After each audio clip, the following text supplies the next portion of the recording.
Hey man, reality set in. Reality set in. It is a problem having to deal with number 22 from the Indiana Fever when she gets it rolling. And then when Kelsey Mitchell gets it going right after her, oh man, that's a problem. Natisha Hiedeman, stud butt. Natisha Hiedeman and Flau'Jae Johnson, brutally honest on the fact that they just could not stop. There is a defining moment in every WNBA season when the off-court noise finally fades. The media narratives settle down, and the pure on-court reality takes over. For months, the basketball world has focused heavily on storylines, rivalries, and dramatic press conferences. But when the ball tipped off between the Indiana Fever and the Seattle Storm, the conversation shifted entirely to high-level basketball execution. The Fever's 105-95 victory wasn't just a tough win. It was a highly efficient offensive clinic that forces us to look at this team through a completely analytical lens. If you watch the post-game press conferences, particularly from the Seattle Storm players and coaching staff, you don't just see a defeated unit. You see a professional defense actively trying to process one of the most lethal offensive backcourt performances of the entire season. Hey man, reality set in. Reality set in. It is a problem having to deal with number 22 from the Indiana Fever when she gets it rolling. And then when Kelsey Mitchell gets it going right after her, oh man, that's a problem. Let's break down the numbers, because the box score tells a fascinating tactical story about how this game was actually won. The Indiana Fever came out of the locker room and dropped a staggering 37 points in the very first quarter. Generating that kind of offensive rating against a defensively capable team like Seattle requires more than just hot shooting. It requires systemic breakdowns.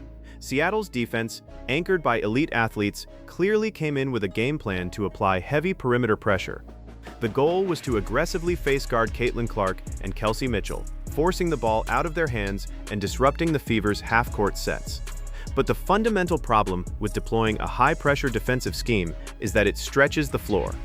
And against a backcourt that ultimately combined for 60 points, giving up open space is a fatal mistake.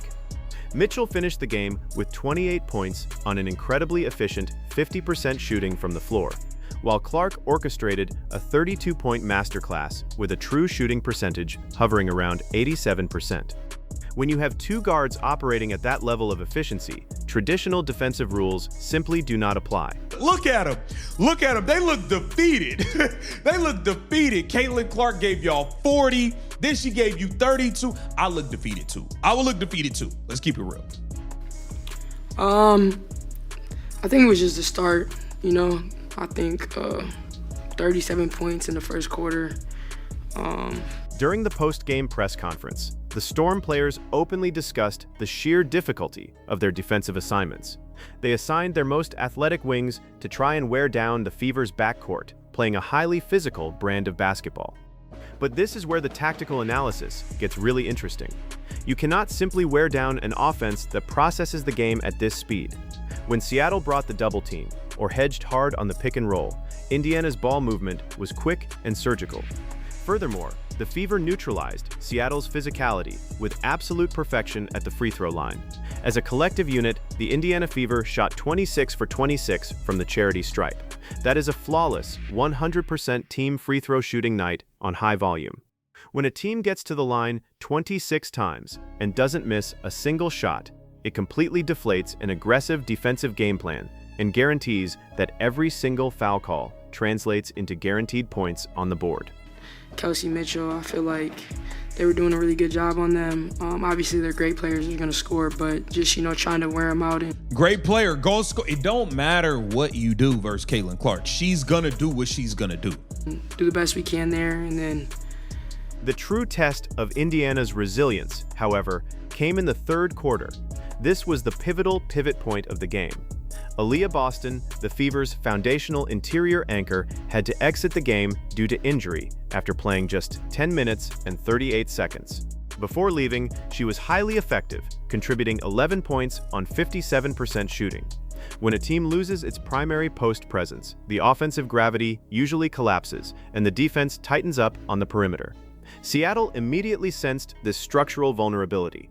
They ramped up their interior aggression and crashed the glass relentlessly. In fact, Seattle pulled down a massive 16 offensive rebounds throughout the game, generating crucial second-chance opportunities that allowed them to mount a serious comeback attempt. Down by as much as 20 points, the Storm used those extra possessions to cut the lead down to a single possession. This was the exact moment where a younger, less composed team would have completely collapsed under the pressure. Would you feel, Flaw? You got more rebounds than me. No, I don't got no offensive. Shoot, I mean, we gotta create more possessions. That's just a way to create more possessions in the game. The best way to win a game is to get more shots. Tonight we had more shots, but they just made more. And that's just how the game goes. You try to create advantages. You try to create more opportunities. But instead of folding, the Fever backcourt took absolute control of the tempo. Caitlin Clark shouldered the offensive burden heavily in the third quarter, scoring or assisting on the vast majority of Indiana's points to keep them afloat. She used the high pick and roll to absolute perfection, punishing Seattle's drop coverage with deep, heavily contested threes and exposing their defensive switches with precise interior bounce passes.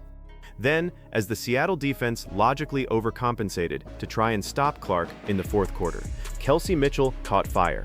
This is the definition of unguardable backcourt synergy. Clark seamlessly transitioned from the primary scoring threat into an elite facilitator, and Mitchell torched the rotating defense, going a perfect 6 for 6 from the free throw line herself. It was a beautifully orchestrated two-man game that forced the Seattle coaching staff into a series of impossible tactical decisions. You double-team the ball handler, and you give up a wide-open corner three. You play drop coverage, and you give up a 30-foot pull-up jumper. About Caitlin Clark, let's get into it. Good, like scoring. Think you needed more offense or a little bit more defense? I think we needed more defense. Yeah. I hope that scoring 95 is enough for us to win games. We needed to get stops. Just following up on that, because I asked Natisha the same thing. She was saying you need to clean up some things defensively. Seattle's head coach, Sonia Raman, highlighted a critical issue during her presser: transition defense. Giving up 37 points early wasn't just about half-court execution. It was a direct result of Indiana pushing the pace relentlessly. Every missed shot or live ball turnover by Seattle was instantly punished. Clark's unique ability to grab a defensive rebound and fire a pinpoint 50-foot hit-ahead pass fundamentally breaks traditional defensive transition rules. Coach Raman noted that against elite, generational scorers, you cannot completely shut them out.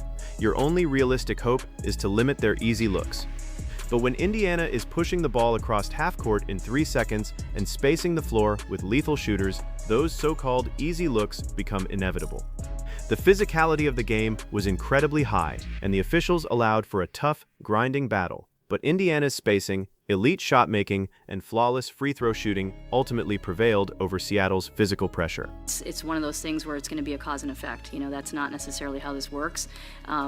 And, you know, I think my issue with that call was just it felt kind of touch, and I just wanted there to be consistency on the other end. So I think that's always the thing, and that's the toughest part for refs is finding that consistency, and I understand that. But what we saw after the final buzzer was a refreshing display of genuine, mutual respect between fierce competitors.